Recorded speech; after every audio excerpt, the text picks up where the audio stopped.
Hello everyone, my name is Myesha Senior and I am a graduate assistant here at the Wellness Center. So over the past couple of weeks, we've been exploring different ways of navigating difficult conversations. Difficult conversations look different for a lot of different people. And maybe you're feeling as though you're uncomfortable with the conversation because you don't understand why the person feels the way they do, or maybe you feel as though you just can't relate. That's totally normal. This actually leads us to our next topic, which is empathy. It sounds so small, but it can have a huge impact on how the person you're talking with may receive the conversation. Empathy is the ability to understand and share the feelings of another person.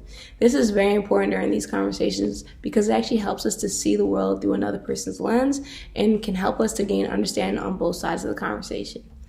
Empathy is very different from sympathy though. And with that being said, I wanted to take a quick moment to kind of point out some major differences between the two. So with sympathy, you're basically saying, I see your pain. While with empathy, you're saying, I feel your pain. An example of sympathy could be, maybe you express to a friend, hey, you're having a really rough time right now. And they respond, wow, that sucks. Oh, yeah. You want to go grab some pizza? And that's, some people like that kind of support, but some people don't. And with empathy, it's basically saying, okay, you express that you're having a hard time. The person could respond, wow, I recognize that's a really rough situation to be in. I recognize that you're sad. I see that you're not feeling well. What can I do to help you? Or maybe you can't even help them and maybe you don't even know what to say, but just recognizing what they're going through and being there and being available and willing to be in that moment with them could be very impactful and powerful for them. So that's really what empathy is, being able to put yourself in the shoes of another person, because you want to think of how would you want someone to interact with you if you were in that situation. There's actually a video on YouTube by Brene Brown where she really highlights what empathy looks like, feels like, and sounds like. So if you haven't seen it, it's really good. You should definitely go check it out.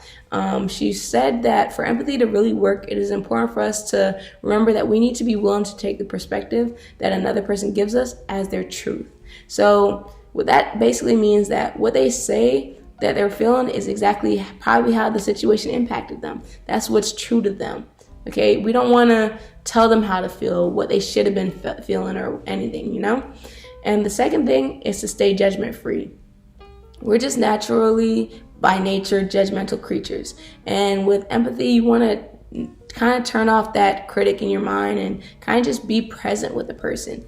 And the third thing is that you want to communicate that you recognize the emotion the other person may be feeling. That's really important because it's really important to verbally let them know that you see that they're sad, you see that they're mad, you see that they're upset. You want to verbally communicate that you understand or recognize whatever emotion they're going through.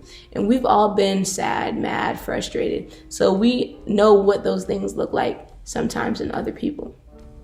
So we also have to remember that when showing empathy, we're not trying to make things better. This is really important because with empathy, you're just more so trying to show the person that you feel them, not that you want to fix everything. And, a lot of us are just naturally solution oriented. So if you see someone in distress, you just want to help, you want to make things better. But sometimes that's not what the person needs in the moment. And another thing is that we don't want to make silver linings. You don't want to give them a lot of at least. You don't want to say, at least you still have money, at least you're still alive. That kind of minimalizes what they might be going through. And that could be actually negative within the conversation if you do that a lot with someone.